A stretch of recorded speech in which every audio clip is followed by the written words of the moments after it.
I think the honorable thing for our species to do is deny our programming. Stop reproducing. Walk hand in hand into extinction.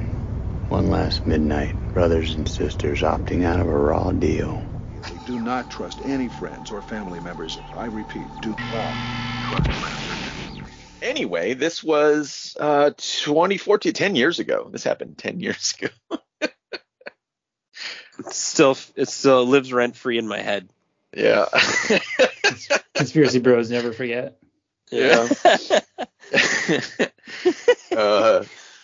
So yeah, speaking of conspiracies and plots and machinations stretching from the future to the past, I think that it's time that we talked about the X-Cutioner's song here on the X-Tinction Agenda.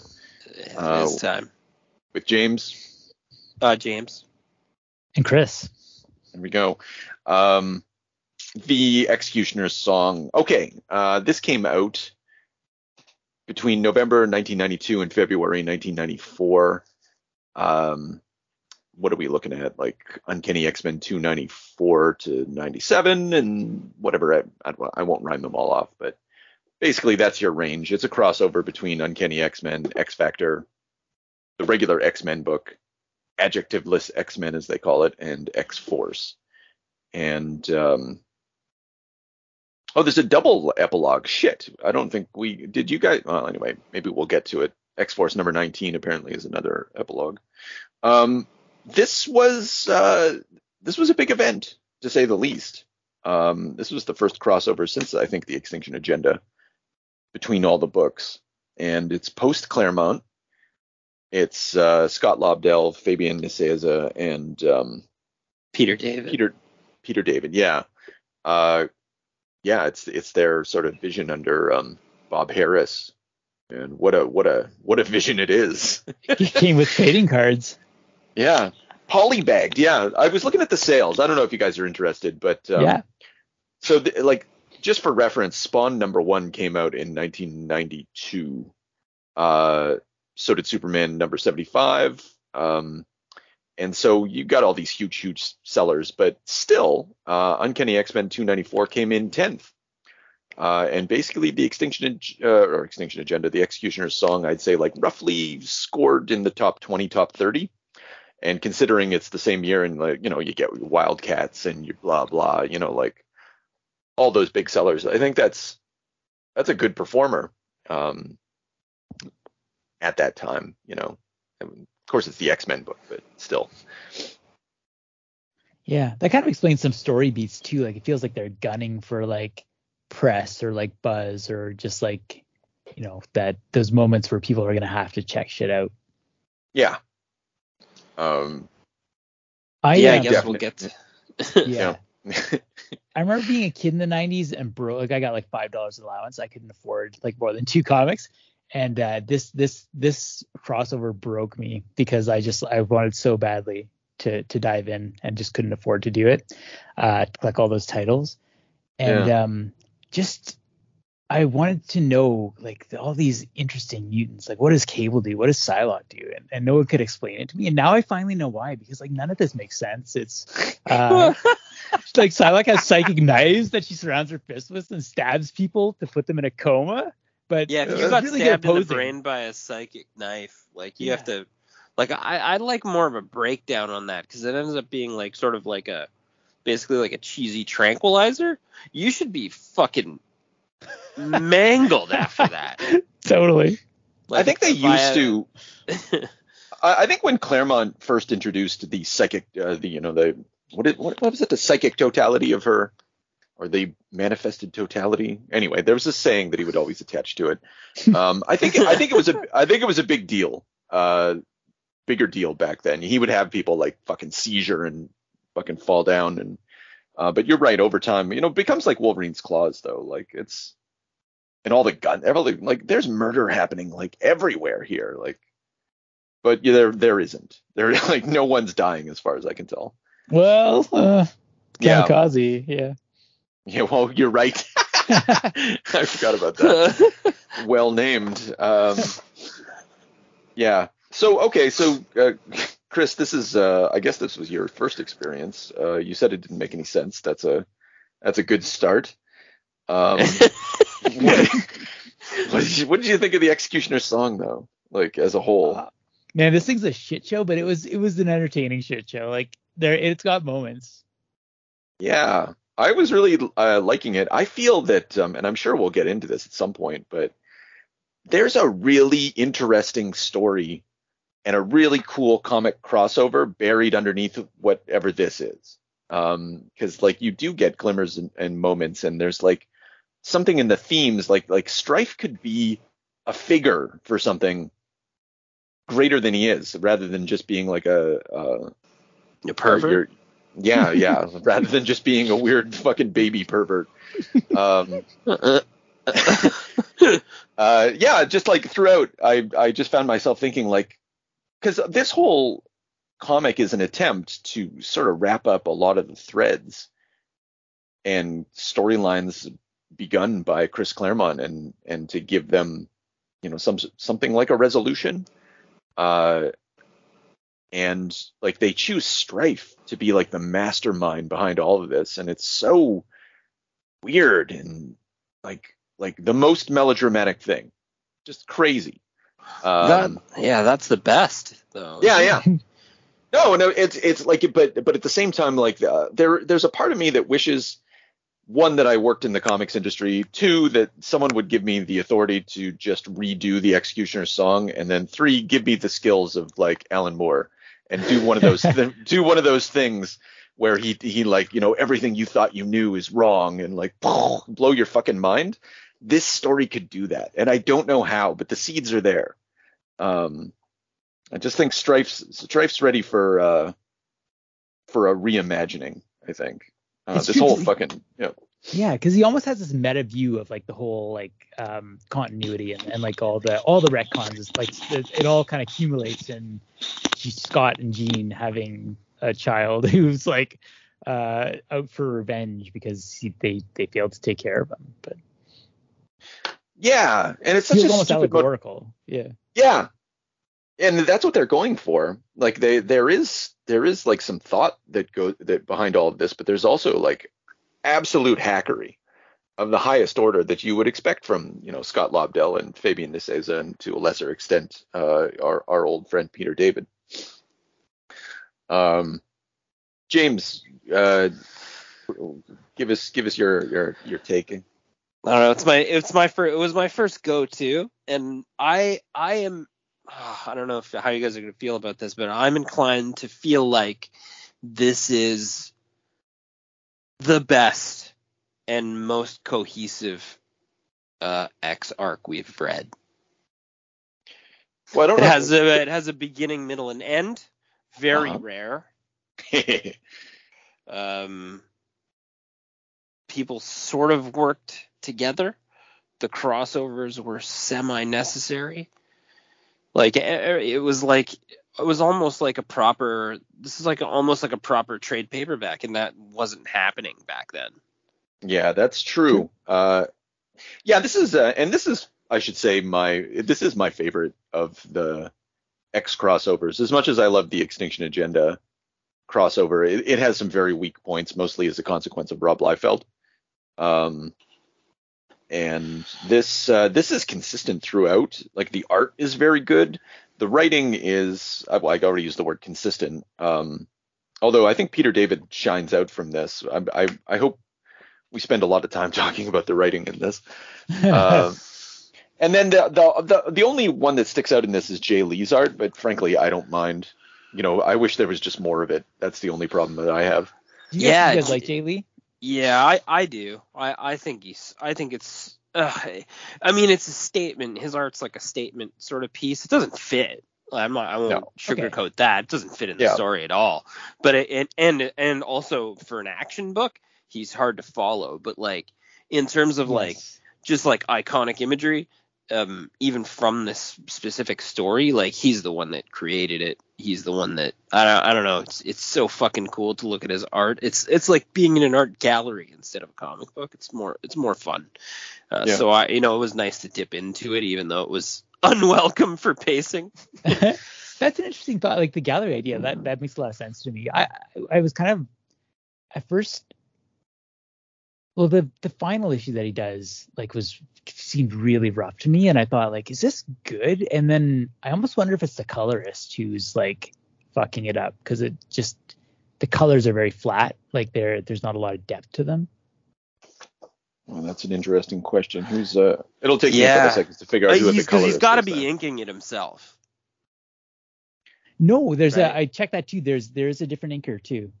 See, maybe that's part of the problem too then, because there's a lot of like his work's like super high contrast. Like he blacks out images, pulls forward teeth or, different things for depth, like an exaggerated depth, but then it's just like maybe the inker and the colorist have no idea how to handle what he's putting down. I don't agree with the evaluation that it's rushed. I think everybody's rushed. Is it because there's no backgrounds in the colorist? So because the inker in this is Al Milgrom, who's a really old hand and inked a ton of comics, and I'm pretty sure has worked with Jay Lee, even in like the older issues. Like this strikes me as like pretty good Jay Lee. So you're saying the inker's a good dog? Yeah. Well, he is. I mean, that doesn't mean it that doesn't have to change your opinion of the comic or whatever. But yeah, it's not like I'd be very hesitant to lay any blame at the feet of Val Milgrom on this. And then Glynis Oliver, she's an old hand too. Like one thing about this series is, aside from the fact that the writers are all young and hacks, like everybody else, the support team, like the colorists and the letterers and the inkers and stuff, like it's all the old guard, kind of propping everything up. Anyway. Yeah. Anyway, I guess we just disagree. Jay Lee can do no wrong, and I don't mind if I don't understand what's happening. It looks fucking awesome. Fair enough. The dialogue will help me. Yeah. That's what comics are for. I really liked. I don't think I've encountered Capullo before. Maybe I have. Oh, like old Greg. Yeah, but awesome. Like I loved his stuff, and then obviously Kubert. Like when he shows up, it's just like crystal clear. It's really clean. Yeah, no, that's fair. I mean, like he does have good storytelling chops. Everybody does, again, Jay Lee accepted. Even Mr. Brandon Peterson or whatever. Yeah, he didn't get any props in the front of the book, or did he? Was he in there? Oh, well, he's listed as a penciler. I mean, I'm not on my cover. Like my. On Peterson. Yeah, Larry Stroman, Andy Kubert, Greg, Jay Lee. Yeah, Peterson. I liked. I like Peterson. I don't know if he's doing a bit of a Jim Lee, Andy Kubert knockoff kind of thing, but he was a good fit. Yeah, there's a lot going on there. Yeah, definitely some Jim Lee stuff going on with this guy. I didn't look anything up about him because I didn't care. He's kind of my least favorite. Brandon Peterson, though, I know that he's done some stuff since then. He's a bit of a. Anyway, continue. I'll once it pops out to me. No, it doesn't say. No, I think he's just done. I think he did some stuff in the 90s, and then that's it. That's all we got from him. So what was Warren Worthington doing here to open up the book? Is that a bit of a? I mean, I guess it was consensual. Seemed like an aggressive kind of just an aggressive limo ride with Warren Worthington that was pointless. Like he just molested a reporter. Well, they're on a date. I don't think she's the reporter, is she? Your Charity Waits. What's her? I don't know, say her name. Sergeant Jones. Yeah. Okay. So they're dating. They met in X Factor way back when Chris Claremont was still writing. She's just shocked by his overall behavior. Well, she's used to seeing him blue, I think. No, that's not what she's shocked by. I thought when she's shocked by that Vanilla Ice fucking job you did on her. Okay, now listen. Her response is, Warren, you're I was good. I'm late. I was gonna say you're white. Like she's used to seeing him. Oh shit. Okay, I didn't catch that comment. Like, yeah, but he's blue normally. No, hold on. As Archangel. Yeah, after he's Archangel, he's blue. Yeah. He's using an image inducer. This shouldn't be so confusing. This is way to go, Scott. Yeah. So, because to me it sounded like they had never met before, like it's a blind date, and he just showed that. So the opening thing says he's me too.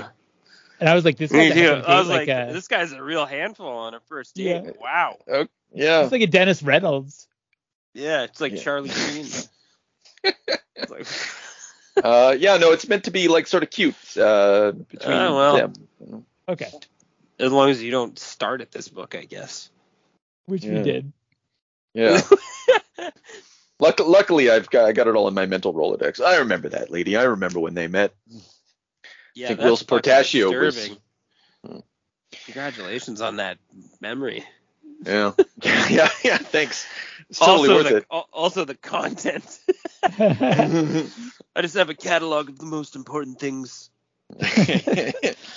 Anyway, so this story, this gets back to what you were saying, James, about the symmetry of this book.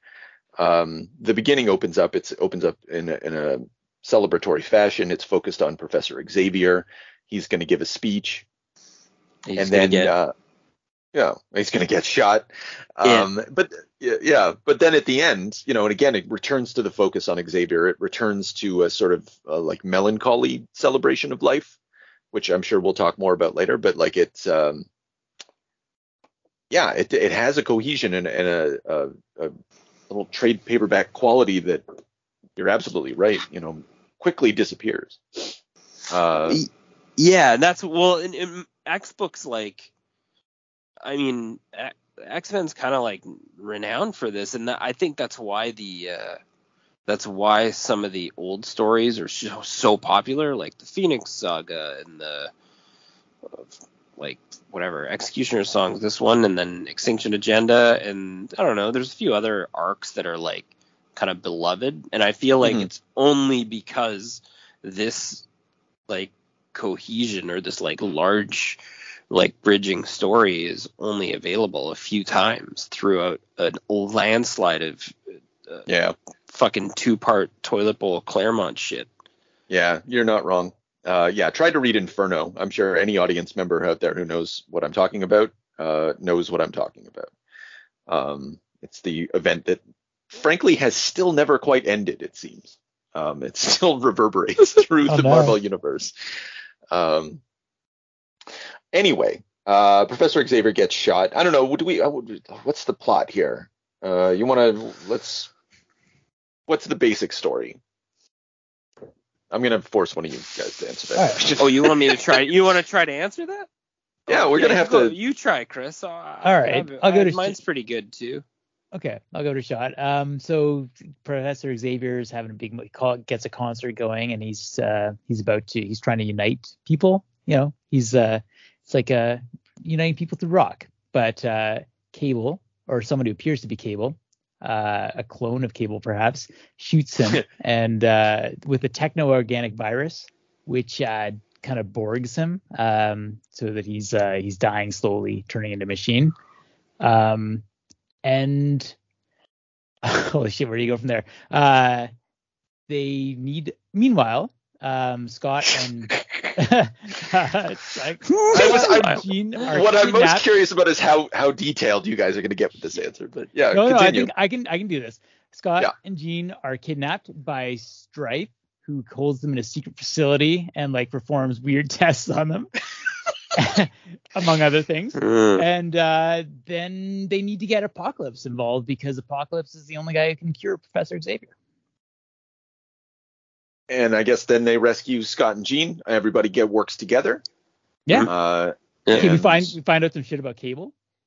Sure as fuck. No, well. Yeah, do we? we find out like back in the days of in 1992, 1993, like Cable had no backstory whatsoever, and there was it was a fan theory that he was he was never meant to be, to my understanding. Like when Rob Liefeld created him, he was never meant to be like this Scott and Jean's child from the future. However, it happened to be the case that Chris Claremont had a storyline where little Nathan was sent into the future, and then a retcon was established. That's how I think that went. And so but this is the first time that retcon is getting put into action. So it has a familiarity to it, but this was, I don't want to say startlingly new at the time, but it was new. New shit came to light, in this book. I didn't know he was a cyborg, for one thing. That's news to me. Cable? Yeah. You didn't know that? No. Well, he was more cybernetic in the past. Okay. They made a point of giving him that metal arm, and sometimes half his face got ripped off. Yeah. That happens sometimes. You can't grow that back, BT Dub. Say that again, sorry? You can't grow your face back, by the way. Oh, you're right. Yeah, no. Yeah. So if you got half your face blown off, you'd look like fucking Terminator Superman. Which came first, this or Terminator Superman? Oh, it's kind of the same. Oh no, he's talking about. I see. Yeah, that they're simultaneous. But Cable comes first. Yeah, it's got to be Cable, like the half ripped off face. Well, I guess thing, Terminator comes first. So Terminator, yeah. Chris's answer is the correct one. It's ultimately just a reference to Terminator. You even called him the Terminator Superman, So anyway, a grand fucking adventure goes on here. I don't even know where to begin, frankly. It seems so tedious. I don't want to go through moment to moment, but no. So yeah, it's an assassination. There's an assassination plot from a pervert that is also a kidnapper. And then he bags some DNA from his kidnapped victims, who are also his parents, who he wants revenge on.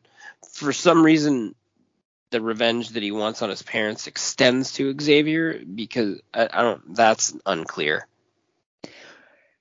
He's saying that and this is sort of, I think, just a shitty misdirect. When Strife shoots Professor Xavier, says I will be the man who saved the future, as if Charles Xavier had anything to do with any of the things that he really wants to do. But he doesn't. I think he just wants we shouldn't. Now that you're saying it, you're right. I don't know why he shot Xavier. Other than to set off the chain of events, he's constantly talking about the thing that I both dislike and love simultaneously about Strife in this is he is the ultimate mastermind. And he knocks over a domino in the form of shooting Professor Xavier, and then he knows everything else that's going to happen after that. He's attention seeking. He is attention seeking. Yeah, that's to say the least. But he can't quite bring attention to himself. He has to bring attention to his doppelganger. He has a very complex psychology. And yet not. Yeah. And fucking Cable, I like that Cable, was it ever really established that Cable knows anything about Strife at all? He knows that Strife has the same face as him, and that's it at this point.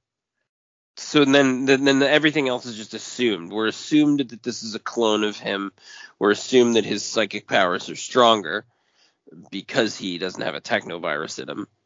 Mm-hmm. But then why is he, with no technovirus and seemingly the powers of a god, angry with his parents, but techno-infected baby is not angry with his parents? Well, he's a better person, I don't know what to tell you. He had to work harder for his life, so he's just a nicer. Well, Strife ended up in the care of Apocalypse. Yeah, that's gotta be the X factor. You might. Oh say. Yeah, that'll make you weird. Yeah, and pervy. Yeah, and Apocalypse definitely fostered all of that behavior. To what end? I'm not sure. But Apocalypse has many machinations himself. Mr. Sinister got involved here too. He sure as shit did. Which pleased me. Yeah. Like, frankly, for no reason whatsoever, just to show up. And I like when he pulls out, when he kidnaps the Summers, Scott and Jean, and he's showing up to that Reaper guy, and the Reaper guy's waiting for him, and Mr. Sinister shows up, and he's like, "I've got what you want," and then like in one panel, all of a sudden, like he's holding the bodies, like these encased bodies of Scott and Jean. Like, where did he pull those from? Like, from his? It doesn't make any sense. It was wild. It was cartoonish. His suit like has them, like it's like all of a sudden he was like Dr. Octopus, and he had two like sperm pods with his two victims in it. Like, he's just like shing. I don't know. Yeah. He can't hide them. He doesn't really have a cape. Well, no, but he reaches, like, if you can, I really have to show this. Like, he literally reaches under his own armpits and pulls out. Oh, yeah. Yeah, check that. It's wild. I'm looking at it right now. Yeah. It's like his two arms become one arm, and it's like they go under his little fingers, go under his armpits, maybe, and then he just, like, what he revealed to them, like a deck of cards. Yeah. Ha! One in each hand. Bam! They are yours. Like they're, yeah.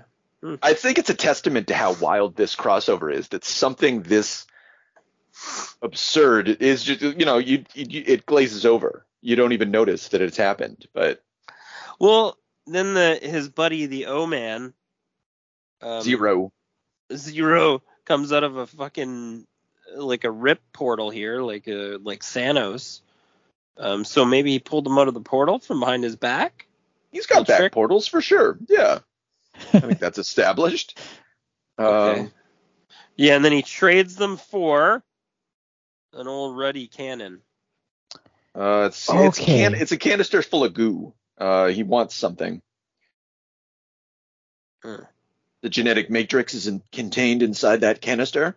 So, yeah, Mr. Sinister is like, so the thing at the end of this, when he opens up the canister and that guy gets what is released is like an AIDS analog for mutants, the legacy virus, and that's a continuing storyline after. Yes, yeah. Oh, okay. So that's the legacy virus, or what would later would be, because like Stripe's like, a pox on mutant kind, he yells. And so he's already set in motion, basically, like it's a suicide mission. This whole thing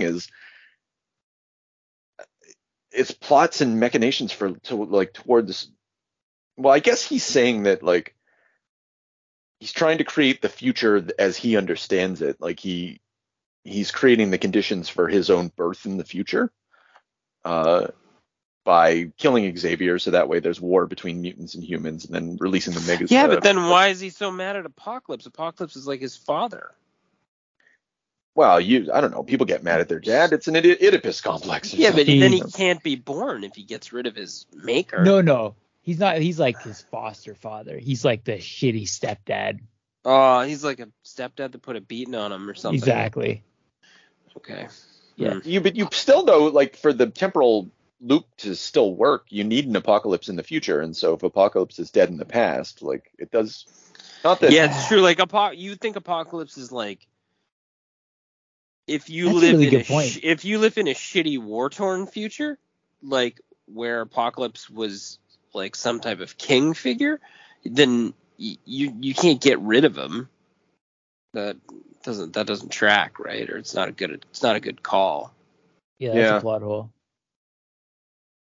I like the history of the future that's provided. It's very, like, from the year 3806. I like when the future is sufficiently far that, like, I'll never get there.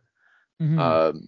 Because it's embarrassing when 2010, 2005, like, but 3,000 years, that's good. So, yeah, it's all biblical. The High Lords of New Canaan and all these clan chosen. And even on December 25th, Christmas, the Canaanites defeated the remnants of the Myo-Sino Province Pact. So basically the Chinese, Russians, I guess just the Chinese. I don't know what Mao would have to do with anything. yeah, thereby consolidating control of global forces. And like it's for whatever reason, Strife then goes back in time. Like anyway, it doesn't make any sense. It's all this like needless religious like Old Testament kind of, but also like modern ish. Anyway, it's weird. Yeah. Yeah. You know what kind of struck me? Oh, go ahead. No, I want this one. I was just as we were talking, I was just thinking about how like another irony is that if Strife doesn't come and collect Scott and Jean, like there's a chance that they're gonna break up. Like he's sitting in that little like bar, true. like fantasizing with Psylocke. Oh yeah, he's got the poster going into Actually, I really liked that little bit. I meant to bring it up earlier. I like that, like, because telepathy's problematic, right? Oh yeah, it's invasive. Like finding a clean thinking person in the house must be just like a nightmare. I like that they touched in on that. Previously, like normally, even in modern age stuff, like no people with telepathic powers, like nobody touches that theme. True. So you need to be the most tolerant person, you know, like you have to be, or else you go insane. Oh, imagine the things going through Wolverine's head every time she walks by. Oh my God, that's true. Oh, or just normally, but Mariko. It's all the death and suffering. And yeah, wish I could bang Jean right now and close my eyes and think about Mariko. What? She's over coffee listening to that shit. I guess there's two. Oh, go ahead. No, you go ahead. I was gonna say there's two options if you're a telepath. Is one like the path of peace, which I guess is what you get with this version of. I like. Sorry, maybe this is on point to what you were saying. Like I like this version of Professor X. This is a good one. He's hopelessly naive. He's kind of stilted, but there's none of his bullshittery is existent in this. True. Yeah. No evil. He's almost like that's actually kind of a neat way to write him. Because we've done so many stories where he has this like villainous undertone or an undertone that he's manipulated all the X-Men even into being in his presence, or that he manipulates people around him into believing in mutant kind, and it's sort of like there's always that dark undertone. This has none of that for Xavier, and Xavier's also like maybe he's so naive to a fault that you believe that even though he's powerful, he could fail just because of his naivety. Yeah. Like this is my favorite kind of Professor X, and like he takes a bullet for the cause. You know, that adds a lot of gravitas to it. Yeah, it puts him in like with MLK and Martin Luther King. I'm sorry, that is MLK. Sorry, Malcolm X. That kind of tradition, which is what they're going for with the X-Men. Like there's the X-Men as racial underclass is definitely a avenue, a metaphor that you can take. I have a nerd idea though so there's this idea, James, going back to the Fatal Attractions arc when Professor X like decides to mind wipe Magneto, and then all that darkness comes into him, Magneto's evil or whatever. I would like to propose that the downfall started here with the bullet, with the techno-organic virus and the healing by Apocalypse. Shit. Because after that, this is when the downfall starts, because these very same writers are the people who are going to introduce all that bullshit. And they're gonna bring us straight into, isn't Lobdell got his little grubby paws on Onslaught? Yeah, Lobdell sticks on this book and this is they stay involved for the entirety. I don't even know when they stopped, but when are we going to talk about Onslaught? Well, I said sometime. I'm sure we will. If you want, like, it's 3 trade paperbacks of no fun. I just can't. I know. Well, we could glaze it. Same with this has got Age of Apocalypse written all over it as well. Yeah. And I guess we did talk about that in short order, so I guess maybe Onslaught could be done. Anyway, little fan theory. And then the other version of telepathy is where it drives you insane and you turn into a madman. But I don't think that's what's motivating Strife. So I found the fucking quote that when they showed the history.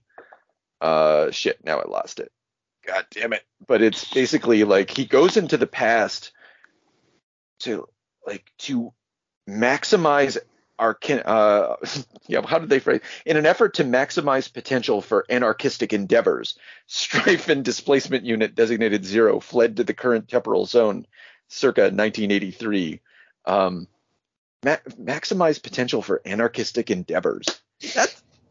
That doesn't it doesn't fit the character of Strife at all, who at the same time is crazy, but he's also the mad genius, right? It's kind of a Joker kind of thing, maybe. It's like they had an idea of what they wanted to do with him, and then they took the character in a different direction. Because I mean, in the name, like Strife, you'd think that he'd be causing chaos, but he's not. He's more like a mastermind, like you said, yeah. Yeah. So it doesn't quite match, but whatever. No. Sometimes if you want to maximize, the fact that he wants to maximize potential shows what sort of like anarchist he is, which is a poor one.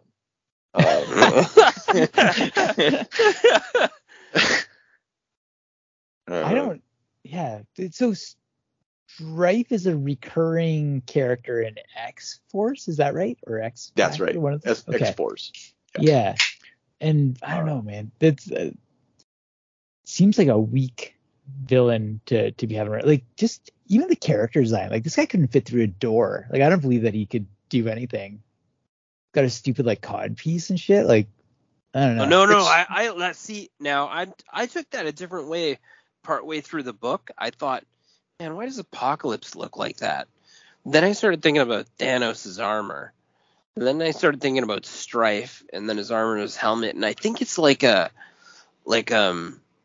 royalty thing. Like if I was if I was a king going into battle, I would sort of ride the front of the line and do a speech, and my armor would be godly and golden, like fucking Odin, and then everyone else would run and fight for me. Fucking right, man. I'm fucking sold on that. Yeah. I don't know. That's where I took it. I don't know. Yeah. No. If you could dress for the job you want. You want to be emperor. That's what I'm thinking. So yeah, Strife's not there yet, but I think it's just like I don't know. I felt like it was like part of his psychology that he just it's important that I put on, because even when he was like in his pervert room watching videotape, if he left to go do anything important or scowl or be fucking ridiculous to somebody, he put his helmet back on. Yeah, that's true. He was always in full bore. Yeah. I don't know. He definitely was. Well, he has one like super awesome moment when he goes to confront Apocalypse, and then he's just like, "Come out, Time Walker," and just like giving this awesome speech until he starts whining about his parents again. But he had like a few 2 pages of solid like, "Holy shit, this is awesome." Yeah, that fight is pretty cool. Between call it a fight is probably inappropriate because he just gets the shit kicked out of him by Strife, but pretty awesome. A weak Apocalypse is hilarious too. I fucking love Apocalypse in this. Like that makes this story for me. You can see how he survives, Yeah. He's weak, and he keeps losing, but he keeps I don't know, scuttling away and brokering deals to move forward. It's a good look. I don't know. Yeah. Well, the whole the fact is that they woke him up in an quote unfinished state of organic coherence, which is just awful, and he's rebirthing, but his muscles rend and bones are shattered. Yeah. He's just he doesn't have to suffer. He just gets to suffer. He's so pleased about it. He's because that now I'll be broken and then I can be stronger again. I remember. I'd forgotten. Sorry about that opening, where he's writhing and stuff, and you're like, yeah, that's the kind of treatment that Apocalypse at this time was not getting. There's a lot of good development throughout all of this too. That's what makes it. I was gonna say, let's be clear also. That is in story only. Not a single artist did any of that justice. So true. Yeah. It looks like he's just got like especially when Peterson draws him. There's one your first scene, and it just looks like he has jizz on him. Yeah. And that's like as close as anybody gets to rendering anything you're describing. That opening scene that Chris was talking about, though, at the beginning of chapter 5, that's kind of horrible looking in a good way. But otherwise, then it stops being rendered, and it just looks like he's growing little tentacles or something. Like, yeah, I think those are like underarm robo tentacles, aren't they? No, I'm thinking later when he's like literally has he looks like he's I guess it's back to Terminator 2. He looks like he's all liquid metal and stuff, but it looks really stupid. Looks more like a lava lamp. That's what I'm aiming for. Yeah, later on he just looks like lava lamp apocalypse. Not good. Not good. The only thing worse than an apocalypse is Bishop's bodyguard duty. Oh fuck. What a worst bodyguard ever. Yeah. Everybody breaks in. First they shoot Xavier. Yeah. Fucking Sinister's got like a couple kids snatched up. Like he can't get Bishop's fucking there holding a goddamn shotgun every time, standing out in the yard shooting the shit with girls. He's just flying off the handle too, like every chance he gets. Like don't give it. Jubilee gives him coffee. You're like, no, this guy does not need it. Yeah, why are you bringing him a coffee? Look at him. He needs to trank. Some tranks. Yeah, and also, and then he blows a hole in the side of the house. Like, why weren't you in the house, dickwad? That's true. Well, he does comment, like, when the alarms go off, he's like, again! Fuck! Yeah, like, no shit, you drop the ball, another one. Well, admittedly, though, it was Mr. Sinister that snuck in, right? What the fuck are you gonna do, man? That guy, as we know, has portals in his back, so... Yeah, I guess, but I mean, you could not be 500 meters away from the house. If you want to guard the house, that's probably a good idea too. Yeah. I don't know. He's just terrible. And then the fights, the fights in between, like X-Force and the X-Men and what's the other fucking team? X-Factor. X-Factor. Some of them were terrible because I didn't even know who was on what team because I hate both X-Force and X-Factor. Oh, yeah. So wrong. You guys are so wrong. No. There's nothing worse than an X-Force team. X-Force is great, man. Those are the great comics. I'll stand by those comics all day long. These ones, too, the best part was, like, every time there was a fight, because there's so many mutants with those 3 X books, that everybody needed to try to, like, describe all the characters' personalities and powers again. So it was just like a fight with like dumb personal quirks that like pseudo explain people's powers, and it was just like a massive waste of time. Yeah, there was a lot of wasted time in this. As much as I enjoyed all of this, I hate to say it, you could have dropped 3 issues on this. Like there could have been whole sections just completely cut. Like nothing is gained when. So they captured the X-Force kids who used to be the New Mutants. Cannonball joins them. I love Cannonball. Why? Oh, because come on, man. I'm nigh invulnerable when I'm blasting. Come on. Come on. Wow. Worst power ever. Fucking not wrong. You wish you could do it. You wish that you had Cannonball's powers, man. You know what? Fly really fast and smash into it. Like a fucking bullet. There's probably a lot you could do with that, Yeah, at the very least, it's cool. Flying's cool, man. Anyway, they do that, and then so the X-Force basically, like those kids, they're not even in the story at a certain point. They just hang around in the jail to be taunted by Jubilee, and and they go to the Mutant Liberation Front, and they have a big fight. And I don't think anything comes of that other than, like, we didn't find Strife. Professor X is still dying. Like, they literally talk about how it was a waste of time. And I'm like, well, someone in editorial ought to have, like, cottoned to that. And perhaps spared us. But then again, they had 13 issues planned. Why not? Yeah. Oh, and it's Jay Lee art though. It's fucking right. Yeah. Whoever is writing that title is like, no, my team's got to be in there too, you know? Yeah, poor Peter David, completely hijacked by this story. Like, there was like, he had actual plot lines going that he's trying to keep alive during all of this. But it's 3 months of complete derailment. Yeah. So you felt like Peter David was the best of the bunch? Yeah, I like his handling of characters. Like, he's very jokey. He's more to the point. You don't get a lot of like you don't get high melodrama from him. I don't think. Nice. I mean, well, yeah, true. I mean, like you get the regular amount. You know, like he meets the quota for whatever the fuck's going on with this book. And he gets from point A to point B in an entertaining fashion. I don't know what else to say. Like that's his job, and he did it. It's a smoother read than the other ones, which have like so many captions. That's true. I feel like Fabian, is that his name? Fabian Descesia. Yeah, gave me like just the melodramatic shit show that like that pleased me in the same way that Doug Mensch does. Like not quite in the same way, but just like I want to see some. I know what you're talking about. Yeah. Like his tests, like when he writes Strife, it's like that's shit's gonna get weird. That's where you get the baby food moment, you know, like the.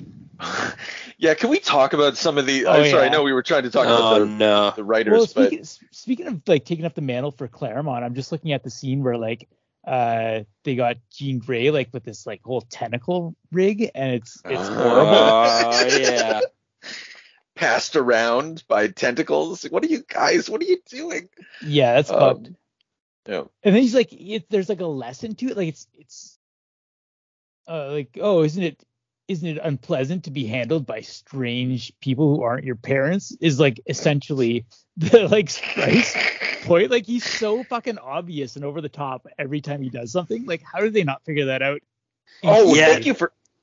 Thank you. Yeah. Also, there's a little blurb that says, to add to her humiliation, the overwhelming crush of hopelessness. Like, what is that? What are the tentacles doing? That's the question. I'm trying to find it. You'd think something like that would pop out more readily, but. And then they hand her back to Strife, humiliated, and he gives her the old choke session. It gets rough in here. It's such a torture session. It's crazy. Like, frankly, they're so fucking stupid.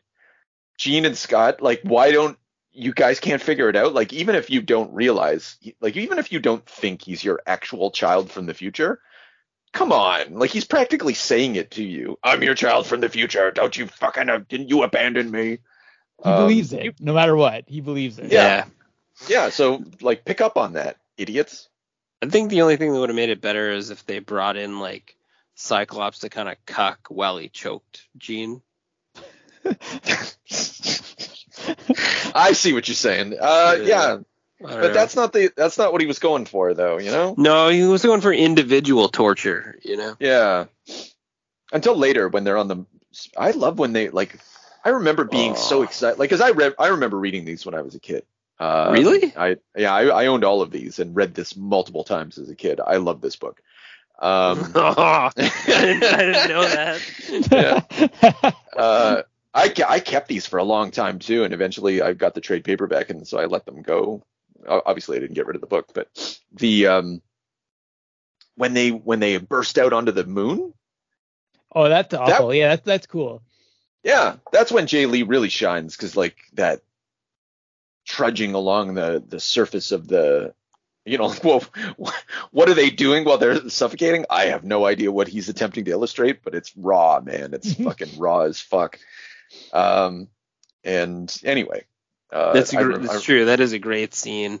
Especially, I really like the reveal too. They're not on Earth. Yes. Yeah. That was good. Yeah. They're not on Earth at all.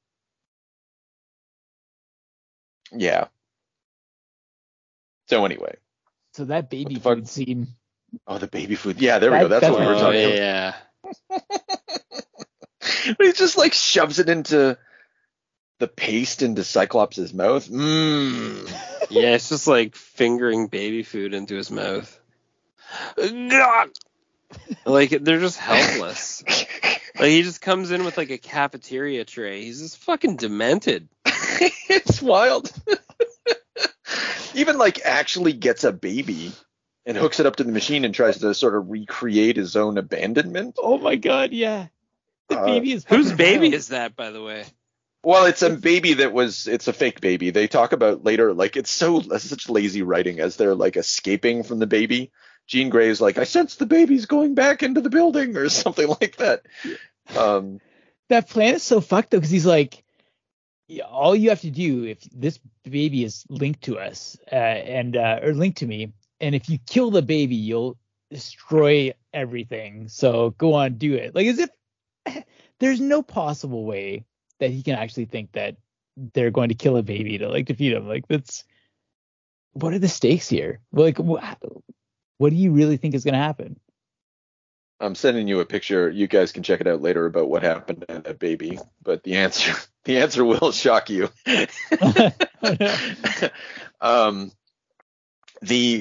that's it. Like, this is such noise. There's so much noise in this comic, and it's so cool. And I say that with, the proper irony attaching to it. Well, it's fucking metal. Like, I think it meets that criteria. But yeah, what is going on, and why is it happening? And why is it happening for 13 issues? No one can explain this to me. But it had such an impact though. Like so many things are kicked off and and would continue to get dealt with. Yeah. For years to come. Speaking of which, was there fallout for the decapitation of some Kamikaze? dude? No. Yeah. No. Not to my recollection, no. I don't think so. I don't know why they did that. I like that Iceman like checks in on him about like PTSD. Like, he's Warren's It's not the only guy that Archangel is murdered with his wings, right? Like, I guess there has to be he used to be Death for like Apocalypse's Angel of Death. I'm pretty sure. Isn't that like his Captain America kind of thing too? It's like you always had to fear, or there was always this like thing that there'd be a cool moment where he decapitated with his shield. No, yeah, I remember Cap had that one thing. Oh, with his shield, and then they always teased it all the time, Ooh, yeah, he killed a vampire with his with his shield. Wow. But this was accident. Like, that was on purpose because he had to beat Baron Blood. But this is very different because he just like absent-mindedly just cut some dude head off. For like, again, no stakes, just event. Yeah. Yeah, it's just purely I bet it was just to push the comic. I mean, it has to be that. I don't know. They were really giving Warren like, I don't know if they were having problems with like Archangel being like just sort of like, for me, Archangel I always remembered as sort of a general like pussy. But this changes things. I don't know. So maybe he was getting, like they were vouching for his power level or something. I don't know. Yeah, he's pretty hard in this. Yeah, he fought Wolverine in the X-tinction Agenda. He was put in the pit with Wolverine, and they were fighting each other pretty good, although it was a weakened Wolverine. But you can't. What are you supposed to do about those adamantium wings? You'd have a hard time. You should die every time you fight Warren. Yeah, well, it's not Sorry, actually, it's not adamantium. But what is it? Yeah. Oh, it's just techno-organic. It's just gobbledygook. It's a different type of gobbledygook. Everything's techno-organic. Yeah. Well, that's Claremont right there. This is just all of this is just them stringing everything together. And Strife is what as you were saying, Chris, he has like sort of metatextual capacity. He even comments on his own. Like, I wrote it down. Like, he even comments on his own melodramatic speach, right? That's right. Like, as awkwardly as I put together these metaphors or something like that. Yeah. It's like it's the writers fucking. It's the writers fucking around. Yeah. One moment on the subject of Warren, like that I genuinely loved is how creepy Apocalypse is about like just his view of him as his son.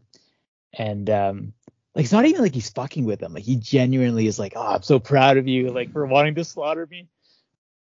Yeah. Kill me. Become stronger. This whole thing. Another thing that I like about Apocalypse in this is like the weakened version of Apocalypse. It allows him to kind of be cool, and it makes him vulnerable. And it's probably the first time that he really was a character in the X-Men, rather than like this big thing in the background or some sort of. Because Claremont never really gave. This is the first time he's a character, but what's revealed is that like he's inconsistent. His ideology is inconsistent. He's ultimately cowardly. He's like he won't. So? Yeah, well, because like he wants to die because he's weak, right? But there's at the end, he's not. He embraces his own ideology for self-serving purposes. But in the very end, yeah, like when Warren confronts him, but he does get cornered by like all of the horsemen, and he's like, yeah, like let's fucking do this. Like, we'll find out who's the strongest. Yeah, and that's fair. And when he happens to survive it, and I wonder what those guys look like, because all we see is like the spaceship flying away, but like how many guys did he take with them? Yeah, true. I wanted to that's the fight I want to see. Yeah, it does feel like we were deprived of like something really awesome there. Yeah, but it's better in my imagination, I'm sure. Yeah, I just like it shows it in the same way that Magneto became interesting after it was revealed, like his motivation was revealed, and also like his flawed humanity. This is kind of the first attempt to do that with Apocalypse, and to pretty good effect. Yeah, that's the thing about X-Men is like it is this like it's this character design clearinghouse. Like you just like come up with something interesting looking and then like throw it in a story, and eventually someone's gonna figure out how to give that character a story, and then you just like slide allegiances, like and like good guys become bad guys, and like Apocalypse like joins the team and like saves Professor Xavier, and like fuck, it's gonna be a good story. I think you could have been editor of X-Men comics in circa 1992. I think that's what I'm hearing. You understand exactly the program. 12-year-old me would have embraced the job. Yeah. Yeah. So, can we talk about the ending? Can we talk finally about Scott Lobdell? Yeah. Is that what you want to? Yeah. Well, I'm sure there's other parts of the comic that we can talk about with Lobdell, but No, you really made sure we got the rollerblade issue in. Yeah. I remember this. This is one of the first comics that touched me. When I was a kid, I was like, oh, comics can have like heart, which is totally corny. And reading it back now, I'm just like, oh, okay, well, he's just going through the motions. But I thought it was this is like, for me, this is the crowning achievement of the sentimental mode of the hack. It's a wrap up to the crossover. Everybody gets a nice like character moment that has nothing whatsoever nearly to do with the story that's just happened, but still kind of does. And we get a nice Professor Xavier, and his interaction with Jubilee, when she tries to help him at the end. Like not a lot of writers could actually pull that off, like the emotion of that moment, even if it is really hackneyed. I think it's pretty good. I think Lobdell has an excellent gift for this sort of sickeningly sweet melodrama. Like he does a lot of these like it's one of those like after school special episodes. Oh, the very special episode, yeah. Yeah. He does quite a few of those throughout the X-Men run. Where he tries to like do a tearjerker. Okay. And that takes balls. I like none of the other writers are like none of those other motherfuckers other than your Chuck Dixons are doing that, and so I gotta give props. Yeah, it's true. Nobody tried to hand at this until the end, and nobody made any effort to do anything remotely emotional. Yeah, or like if Yeah, you're right. Emotional, because like there's so much melodrama throughout this whole thing, but he's really trying to give you a moment. I did feel though, like reading it, I was there for it. Thinking about it afterwards, I felt a little manipulated. Like it almost feels like the concept is like, what if a teenager could understand that being disabled is not easy? Like that's not the greatest concept. Like, yeah. Well, go ahead. Yeah, no, he's just got it. Professor Xavier's got like a minute or like an hour, a couple of hours, because of his cure, where his body is functioning in a way that he can walk, and he kind of comes out, meets Jubilee, and she's like, oh, you have the most powerful abilities on the planet. It must be compensate, and it's the old. I guess because we've seen this before. We've seen this before from X-Men storylines where Charles is like, oh, I would gladly give up my powers for the ability to feel the grass in my toes, or like, that sort of thing. Mm-hmm. What are you doing, James? Sorry, I dropped something. Right. Yeah. Well, it's just, but that's exactly it. It's not just like that she's coming to terms with the idea that a disabled individual could cope. It's that, or that having a disability would be difficult. It's that contradiction that's at the center of not the contradiction. It's almost an opposition. What's the dichotomy? In Professor Xavier, he has the most powerful mind, but he has a disabled body, and that contrast, that dichotomy, is not actually something that gets talked about a lot with Professor Xavier, like or treated in any way other than cursory, or like everybody tells but nobody shows. Yeah, and really it's about like the core key moment is that she comes to see him as a person, like it's just like a human being, as opposed to like a professor or like a teacher or the world's most powerful telepath. Yeah, and they become friends, sort of, and another. There's something nice about that, because Jubilee is like fucking not really anything other than a Wolverine sidekick. But I actually kind of liked her in the background of this. She's bringing, even when she brings out coffee she really likes to hang out with hard dudes. That's true. Is one thing about Jubilee. You really that would not be interesting either. Yeah. Like the most militarized guys on the team. Yeah. Like that you'd figure that would be like a pretty low point in terms of like just social enjoyment. But that's her fave hangout. Yeah, if you're a weird stiff, she's in. She just she really wants to just bring something out, like jubilation, right? Yeah. This had the I see what Chris meant though too, about kind of getting robbed here a little bit, because there's that little scene with Jubilee and the bite the bottom lip. Look, whoever's up there in charge of these things, give the dude a break. It's only a few more steps. It's like he was trying so hard to generate like a, like that tearjerker sentimental moment that it became like ham-fisted.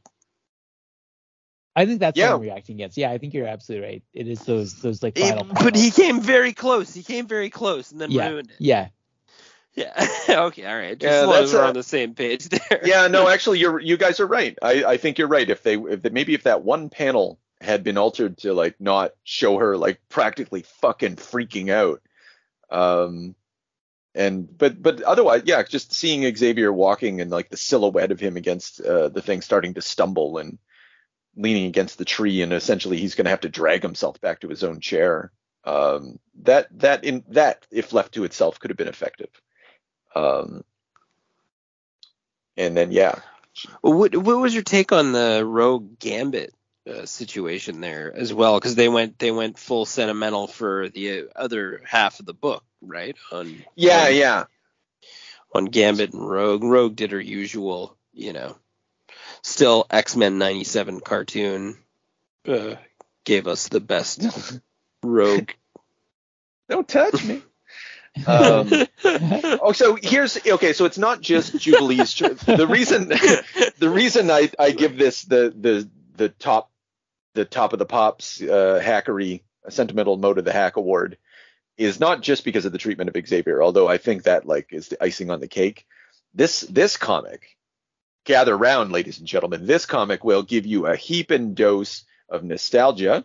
If you're, like anything you want, like if you want to think back to the good old days of the X-Men and the history and really, really feel like you're touching the raw nerve of tradition by having two guys talk while they fix a building. That's good stuff.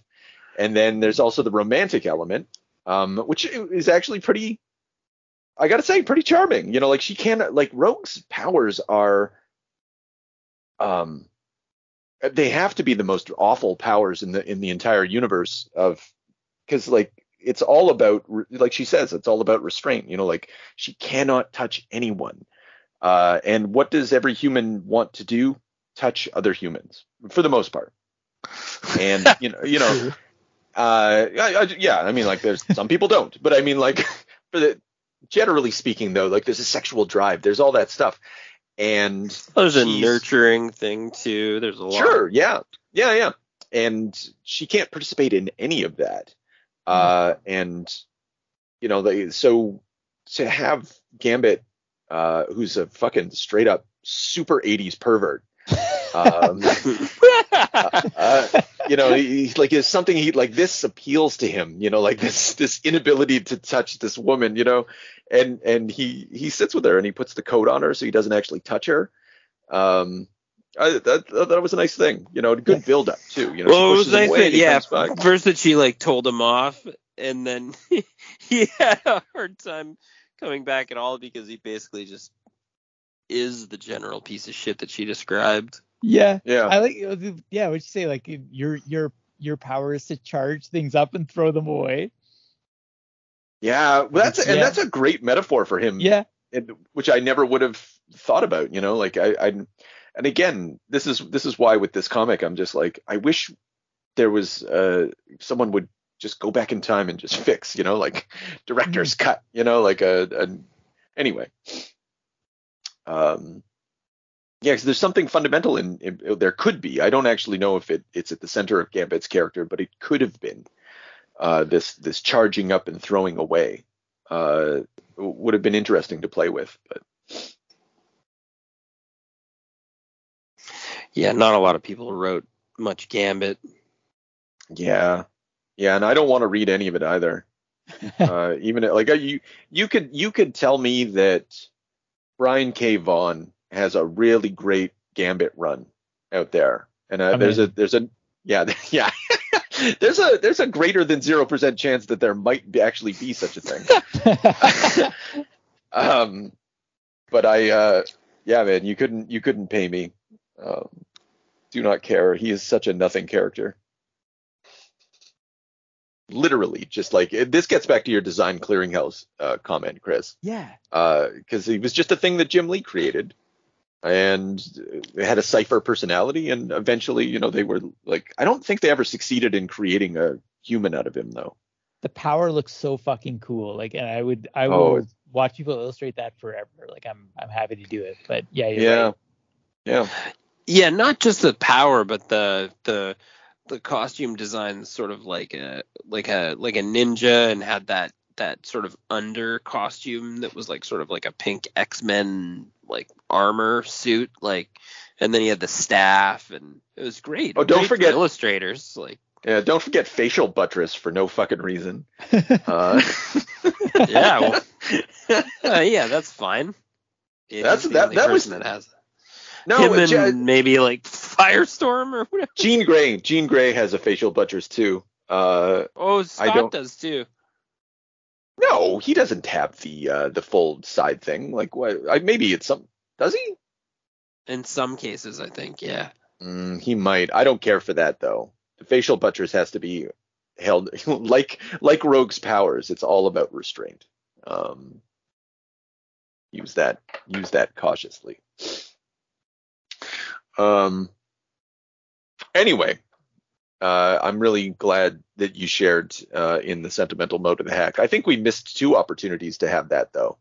I think the X-Force epilogue is also but it's Fabian Niciez's attempt to be really heartfelt.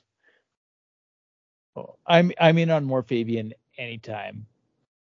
Oh, that's good. Oh, good. Tickled my fancy. I mean, this whole thing is very special. So I even started looking for a trade of it after this. Yeah, there's been one released recently, so you're good to go. Or if you're looking, but if you want to save money though, you're not good to go. No, I'm cheap. I'm cheap. Yeah, it's like $50. Yeah, it's crazy. I noticed. Yeah. Then I stopped myself. Yeah. But after to your point, James, the trade paperbacks are just at a certain point after X-Cutioner's song, it's just like collections of individual issues, and like they don't read very well. Like I've tried to go back. Tried to go back is too light a word. I went back, and I did read all that shit.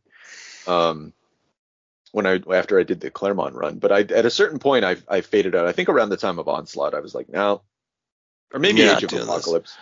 Yeah, I was like, I can't. I'll jump over to the Phalanx Covenant because that was cool. And I think that was the end of my journey then.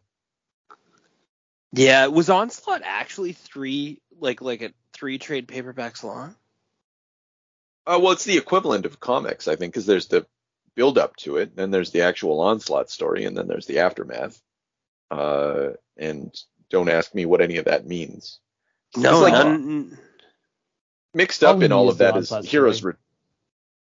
Say that again, sorry. All we need is the Onslaught story. Yeah. Well, there's depths or not little treats for us still to come. You want more Fabian? You got it. There's plenty out there. Beautiful. There is a Brian K. Vaughan Gambit story, by the way. I fucking knew it. Ultimate X-Men 51. I sent you guys a treat on the group chat thing. It's the 10 best comics or issues to dip into to get to know Remy LeBeau. Okay, well we can look at that later. Maybe there's a Gambit episode in our future, just if you guys want to torture me. As always. How could you question it? Yeah. I'm just gonna charge it up and throw it away. Now all we need is a little energon and a lot of luck.